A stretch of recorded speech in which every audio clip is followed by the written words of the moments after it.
7장. 우시아의 손자이며 요담의 아들인 아하스가 유다 왕으로 있을 때 아람 왕 르신과 르말리아의 아들인 이스라엘 왕 베가가 예루살렘을 치러 올라왔습니다. 그러나 그들은 예루살렘을 무너뜨리지 못했습니다. 아람과 에브라임 군대가 서로 힘을 합쳤다는 소식이 유다 왕 아하스에게 전해지자 아하스와 모든 백성이 크게 놀라며 두려워했습니다. 그들은 너무나 무서워서 바람에 흔들리는 숲을처럼 떨었습니다. 그러자 여호와께서 이사야에게 말씀하셨습니다. 너와 내 아들 스알 야숲은 세탁자의 들판으로 가는 길 위에 위치한 윗못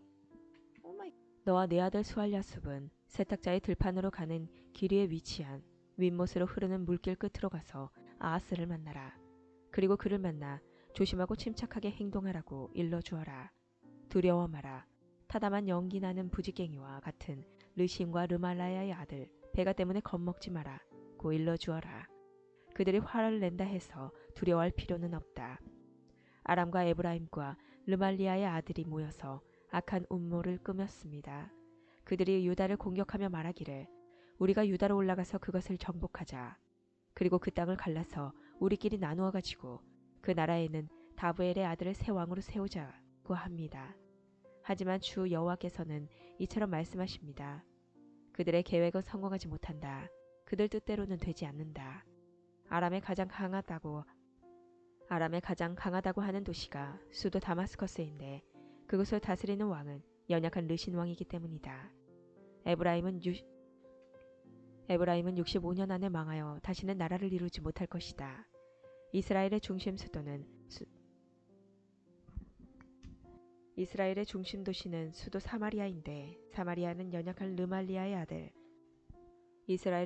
도시는 수도 사마리아인데 사마리아는 연약한 르말리아의 아들이 왕이 되어 다스린다.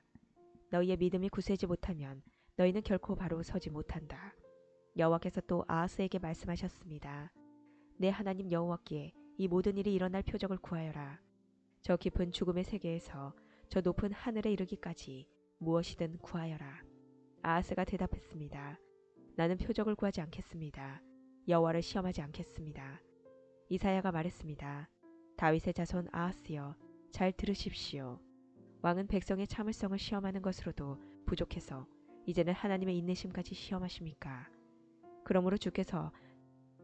그러므로 주님께서 당신들에게 몸소 표적을 보여주실 것입니다. 보시오.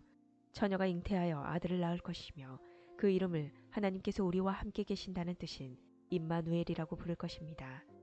그 아이가 옳지 않은 것을 거절하고 올바른 것을 선택할 줄 알 때면 그 아이는 버터와 꿀을 먹을 것입니다. 왕은 지금 에브라임과 아람 왕들을 두려워하고 있습니다. 그러나 그 아이가 옳고 그른 것을 판단할 줄 알기 전에 에브라임 땅과 아람 땅은 황무지가 될 것입니다. 여호와께서 왕과 왕의 집안과 왕의 백성에게 저주를 내리실 것입니다. 그러한 일들은 에브라임이 유다로부터 갈라져 나간 이후로 겪어보지 못한 일들일 것입니다. 주께서 아시리아 왕을 보내셔서 왕을 치게 하실 것입니다. 그날에 여호와께서 신호를 보내시어 이집트 강 끝에 있는 파리떼를 부르시고 또 아시리아 땅에 벌떼를 부르실 것입니다. 그들이 와서 골짜기와 바위 틈과 가시나무 덤불과 샘물 곁에 진을 칠 것입니다. 그날에 여호와께서 면도칼과 같은 8장. 여호와께서 내게 말씀하셨다. 너는 큰 두루마리를 가져와서 보통 사용하는 글씨체로 마엘 살랄 하스바스라고 써라. 내가 믿을 만한 증인인 제사장 우리아와 여벨의 기아의 아들 스가랴를 세워 증언을 하게 하겠다. 그 후 내가 아내를 가까이 했더니 그녀가 임신하여 아들을 낳았다. 그때 여호와께서 내게 말씀하셨다. 그 아이의 이름을 마엘 살랄 하스바스라고 하여라. 그 아이가 커서 아빠, 엄마라고 부를 줄 알기 전에 아시리아 왕이 다마스커스와 사마리아의 모든 재물을 빼앗아갈 것이다. 여호와께서 다시 내게 말씀하셨다. 이 백성이 천천히 흐르는 실로와 연못물을 버리고 르신과 르말라야의 아들인 베가를 좋아하는구나. 그러므로 보아라. 내가 힘있고 거대한 유프라테스 강물 곧 아시리아 왕과 그 군대를 보내 그들을 덮치도록 하겠다. 아시리아 사람들이 물처럼 강둑 위로 솟아올라 그 땅에 흘러넘칠 것이다. 그물이 유다로 흘러들어와 휘감아 돌면서 유다의 목까지 차오를 것이다. 이 군대가 새처럼 그 날개를 펴서 너희 온 나라를 뒤덮을 것이다. 임마누엘, 하나님께서 우리와 함께 하신다. 너희 모든 민족들아, 힘을 합쳐 보아라. 그러나 너희는 망하고 말 것이다. 너희 멀리 떨어진 나라들아, 잘 듣고 싸울 준비를 하여라. 너희는 망할 것이다. 싸울 준비를 한다 해도 너희는 망할 것이다. 너희는 전략을 세워보아라. 그러나 실패할 것이다. 계획을 말해보아라. 그러나 이루어지지 않을 것이다. 왜냐하면 하나님께서 우리와 함께 계시기 때문이다. 여호와께서 내 손을 굳게 잡으시고 이렇게 말씀하셨다. 너희는 이 백성의 길을 따라가지 마라. 너희는 이 백성이 말하는 반역에 끼어들지 마라. 그들이 두려워하는 것을 두려워하지 말고 무서워하지도 마라. 너희는 오직 만군의 여호와 주님만을 거룩하다고 하여라. 주님만이 너희가 두려워하며 떨어야 할 분이시다. 여호와께서는 너희의 피난처가 되시지만 이스라엘과 유다에게는 거치는 돌과 걸려 넘어질 바위가 되시며 예루살렘 백성에게는 함정과 올가미가 되신다. 많은 사람이 이 바위에 걸려 넘어져 다시는 일어나지 못할 것이며 덫에 걸린 채로 사로잡힐 것이다. 나는 이 모든 것을 적어서 여호와께서 하실 일의 증거로 삼을 것이다. 나는 이 증거의 말씀을 다음 세대에 전해줄 내 제자들에게 맡길 것이다. 여호와께서 야곱 집안을 부끄럽게 여기시지만 나는 주를 의지하며 기다릴 것이다. 보아라, 내가 여기에 있고 여호와께서 내게 주신 아이들도 여기에 있다. 우리는 이스라엘 백성을 위한 표적이며 증거이다. 만군의 여호와께서 우리를 보내셨다. 사람들이 너희에게 말하기를 소곤대고 중얼거리는 죽은 사람을 불러내 점을 치는 무당과 점쟁이들에게 물어보라고 한다. 그러나 마땅히 자기 하나님께 물어보아야 하지 않겠느냐. 어찌하여 산 사람이 죽은 것에게 묻느냐. 너희는 여호와의 가르침을 따르고 그가 주시는 증거의 말씀을 지켜야 한다. 만일 그들이 이 말씀대로 따르지 않는다면 동트는 것도 보지 못할 것이다. 그런 사람은 괴로움과 굶주림 속에서 이 땅을 헤맬 것이다. 그들은 굶주림을 이기지 못해 화를 내고 위를 쳐다보며 자기들의 왕과 하나님을 저주할 것이다. 그들이 땅을 둘러볼지라도 오직 고통과 어둠과 무서운 그늘만 보일 것이다. 그들은 어둠 속으로 내몰릴 것이다. 9장. 고통의 땅에 그늘이 거칠 것이다. 옛날에는 여호와께서 스불론 땅과 납달리 땅으로 하여금 부끄러움을 당하게 하셨다. 하지만 앞으로는 지중해로 나아가는 길과 요단강 건너편 그리고 북쪽으로는 이스라엘 백성이 아닌 외국인이 살고 있는 갈릴리까지 이 모든 지역을 영광스럽게 할 것이다. 어둠 속에 살던 백성이 큰 빛을 보고 짙은 그늘의 땅에 살던 백성에게 환한 빛이 비출 것이다. 하나님, 주께서 그 민족을 크게 하시고 그 백성을 행복하게 하십니다. 추수할 때 사람들이 기뻐하듯이 그들이 주님 앞에서 즐거워합니다. 전쟁에서 빼앗은 물건을 나누는 백성처럼 기뻐합니다.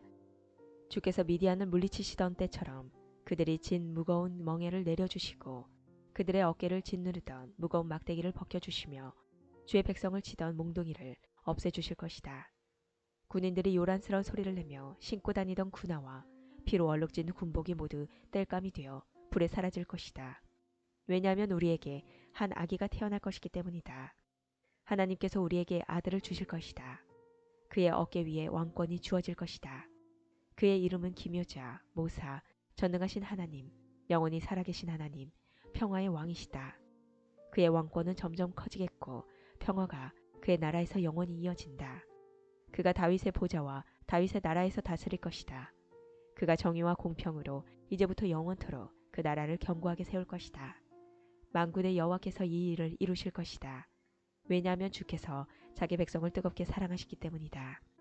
주께서 야곱 백성에게 말씀하시니 그것이 이스라엘 위에 그대로 이루어졌다. 에브라임의 모든 백성과 사마리아의 주민들까지도 주께서 그들을 심판하신다는 것을 알 수 있을 것이다. 그런데도 교만하고 잘난 체하는 그들은 말하기를 벽돌이 무너지면 다듬은 돌로 다시 쌓고 무화과 나무가 찍히면 그 자리에 백향목으로 심겠다고 말한다.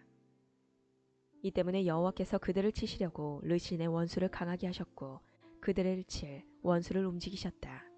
아람 사람들은 동쪽에서 오고 블레셋 사람들은 서쪽에서 와서 입을 크게 벌려 이스라엘을 삼켰다. 그런데도 여호와께서는 진노를 풀지 않으시고 여전히 손을 들어 백성을 치려 하신다. 그런데도 이 백성은 그들을 치신 분에게 돌아오지 않고 만군의 여호와를 찾지 않는다. 그러므로 여호와께서 이스라엘의 머리와 꼬리를 자르시고 종려 가지와 갈대를 한날에 찍어 버리실 것이다. 장로와 귀족들이 곧 머리이고 거짓말을 하는 예언자들이 곧 꼬리이다. 이 백성을 인도하는 사람들이 도리어 잘못된 길로 가니 그들을 따르는 백성은 망하게 된다. 그러므로 주께서 그들의 젊은이들을 기뻐하지 않으시며 그들 가운데 고아와 과부도 불쌍히 여기지 않으신다. 왜냐하면 그들 모두가 하나님을 떠나 악한 짓을 하고 어리석은 말을 하기 때문이다. 이 모든 일이 일어난 후에도 여호와께서는 진노를 풀지 않으시고 여전히 손을 들어 백성을 치려하신다. 악은 불과 같이 타오른다. 그 불은 처음에는 잡초와 가시를 태우다가 끝내는 숲의 나무들을 태운다. 그것들이 연기 기둥이 되어 하늘로 올라간다.